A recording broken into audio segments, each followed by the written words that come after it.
Guys, don't forget to subscribe and help the channel get to 160,000 subs.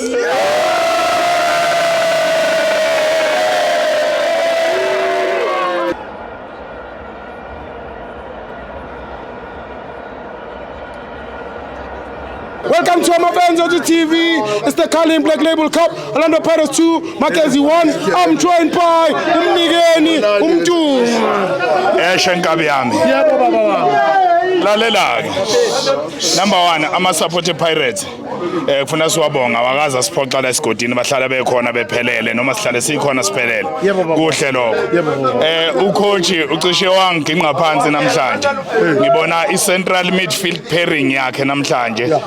uDenson noNemthanjela kodwa ke abafana abadlalile kuphela into engicela kuyo ukuthi mangabe ucoach engazama ukuthi abafana abavikele ngoba uDenson ngesecond half ubonakala ukuthi usethanda ukukhathala bengithi uzashesha amkhiphe bengaze bembona abantu umfana usemncane usakhula lokho kugcine sekuphoqa ukuthi uNemthanjela kube uyena odlala le position ejwayele ukudlala unduli la phambi kwe backline ugcine sehleli lapho kanti muhle uma ngabe eshaya i-box to box uyasazi isilungu box to box usuke eboxini uya kwelinye ehamba sakudestroya uyabona isilungu leso bese hayi Maswanganyi was poor ubengakadlalanga kahle ikakhulukazi ngesecond half ngesombe sokuqala khona into elula khona into ekuthiwa ngesilungu i-tap in uyayazi tap in la nje uphusha khona ibhola leqisa net bamphaselile esikhundleni sokuthi ngabe umzimba uvula ngapha wabuya wangena ngaphakathi bammaka balithatha ibhola kufanele umfana ethi ukhuphula amasokisi kakhulu bese uThabiso Libizo ikakhulukazi ngefirst half udlale kahle kakhulu umfana ngiyamhlonipha akaqhubeka nento akayenzayo uBrandon Silent abanye bayamazi asebethe ukuba badala Brandon Silent njengamanje sesimreplaceile emva kweminyaka eminingi oswini apolice uya straight ayinqamule phakathi inkundla ubona usehamba usazi ukuthi uyaphi ubona ngebhola alifaka ngapha uyamaka uyafa emayise groundini ufuna ukuyifela iPirates mawumbheka la emehlweni ubona umlilo oswini apolice loyo umfana akaqhubeke sijabule kakhulu sekufanele sivele ngizwile abanye sebeqalile bathi isichebhezana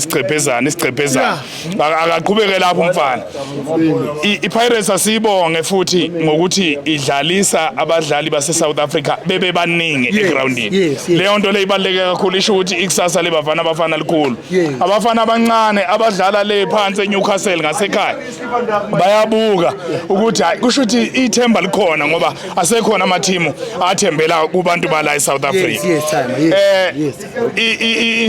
imotivation yanamhlanje ithi noma ngabe ubani ola akakhona oxakwe noma ngabe uxakwe yini angifuni ukuthi njengosithibo oxakwe unkosikazi kodwa ngiyaxolisa wenze example ngeqiniso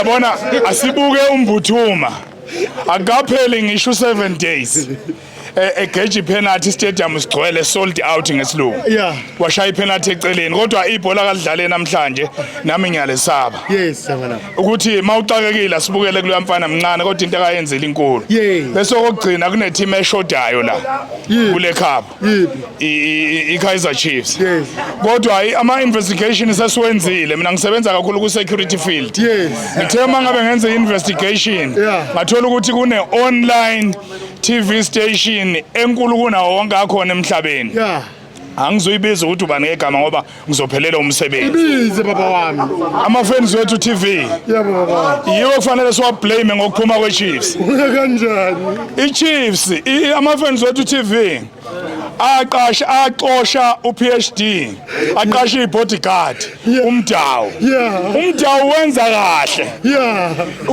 umdawu noma ungaya ku YouTube uzobona ama views akhe phezulu iChiefs yabona ukuthi kuyasebenza ngama-fans wethu yaqosha ubaba naphi yaqasha interpreter yini nalelo phutha lelo